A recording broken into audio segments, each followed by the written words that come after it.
जब तक सो न जाओ, जब तक मर न जाओ, निरंतर ब्रह्म की चिंतन में ही, ब्रह्म की चिंता में ही लगे रहो। आसुप्ते राम मृते कालम नैत वेदांत चिंतया। सोने तक और मरने तक, सोना और मरना ही अवधि। सो जाए तब चिंतन बंद होगा, मर जाए तब चिंतन बंद होगा। उसके बीच में सोने के पहले, मरने के पहले क्षण भर के लिए चिंतन न बंद हो। प्राण धारण भी इसीलिए कि भगवत चिंतन करें। भोजन इसीलिए करते हैं कि प्राण धारण हो। प्राण धारण इसीलिए कि जिससे भगवान का चिंतन हो। इसीलिए निष्कर्ष निकाला है, धर्मस्य यापवर्गस्य नार्थोर्थायोपकल्पते अर्थस्य धर्मैकान्तस्य कामो लाभाय न स्मृतः कामस्य नेन्द्रिय प्रीतिर लाभो जीवेत जावता जीवस्य तत्व जिज्ञासा नार्थो जस्चेह कर्म। सार के लोग धर्म का फल अर्थ मानते। धर्मानुष्ठान करें तो धन मिले, धर्मानुष्ठान करें धन पाएं। धन मिल गया तो क्या करें, तो खूब भोग भोगें। भोग भोगने से क्या होगा, इंद्रियों की तृप्ति होगी, तर्पण हो। और उससे क्या होगा, और इंद्रिय तर्पण के लिए नया प्रयास चले, उसका वो निषेध करते। धर्म से अपवर्ग, धर्म तो अपवर्ग, अपवर्ग का कारण है धर्म। धर्मानुष्ठान का परम फल अपवर्ग, मोक्ष, भगवत पद प्राप्ति, अनंत कोटि ब्रह्मांडाधिष्ठान भगवान की प्राप्ति ही धर्मानुष्ठान का परम फल। धन नहीं, हाँ धन है गौण फल, धन आनुषंगिक फल। धर्म का मुख्य फल अनंत ब्रह्मांडाधिष्ठान स्वप्रकाश पर ब्रह्म की प्राप्ति, और धर्म का गौण फल अर्थ प्राप्त। अच्छा, अर्थ का क्या फल है, कहते अर्थ का मुख्य फल है धर्मानुष्ठान। अर्थ से धर्म ही कांत। धन मिल गया तो उससे यज्ञ करो, दान करो, तप करो, व्रत करो, परोपकार, भगवत प्रवचन, भगवत संबंधी प्रवचन की व्यवस्था करो, भगवत ध्यान की व्यवस्था करो।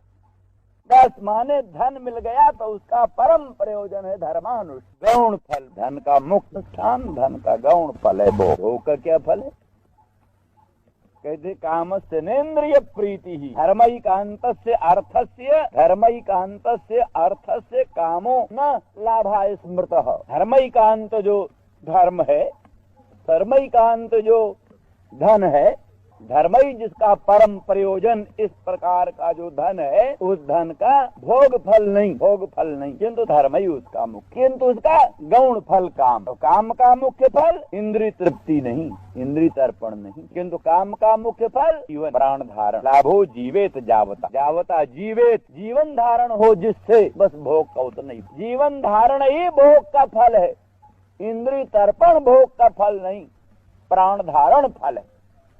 प्राण धारण का फल क्या है, तत्व जिज्ञासा। प्राण धारण हुआ, इसका ये फल है कि तत्व को जाने, तत्व को समझें, तत्व को विचार करें, यही जीवन का फल। इसीलिए भोजन करो, पानी पियो, पर इसका उद्देश्य ये है, पानी पीने से, भोजन करने से प्राण बने रहेंगे, शरीर स्वस्थ रहेगा, भगवान का ध्यान करेंगे, भगवान का चिंतन करेंगे, भगवान का जप करेंगे, भगवान का साक्षात्कार करेंगे। नहीं तो भोजन करें, पानी पिएं, हृष्ट पुष्ट बलवान पहलवान हो, किस लिए, पड़ोसियों का सिर तोड़ेंगे, ये भी प्रयोजन होता है। तो उद्देश्य भेद से सब कामों में भेद बन जाता। भोजन भी भजन है, भोजन भजन है, तो उद्देश्य भोजन इसलिए करना है कि शरीर स्वस्थ रहेगा, प्रभु के चरणों में मन लगाएंगे। पानी इसलिए पीना है कि शरीर स्वस्थ रहेगा, प्रभु के चरणों में मन लगाएंगे। तो ये भोजन करना भी धर्म है, ये पानी पीना भी धर्म है। तो इस तरह से उद्देश्य भेद से ये सब बातों में भेद होता है। तो कहने का मतलब जिनका प्राण धारण भी भगवत स्वरूप साक्षात्कार के लिए, जिनके नेत्र के व्यापार, श्रोत्र के व्यापार, जिनके हस्तपादादि के व्यापार, जिनके संपूर्ण इंद्रियों के व्यापार केवल मात्र इसलिए होते हैं कि भगवत स्वरूप साक्षात्कार हो, भगवत स्वरूप का श्रवण हो, भगवत स्वरूप का मनन हो, भगवत स्वरूप की अनुभूति हो।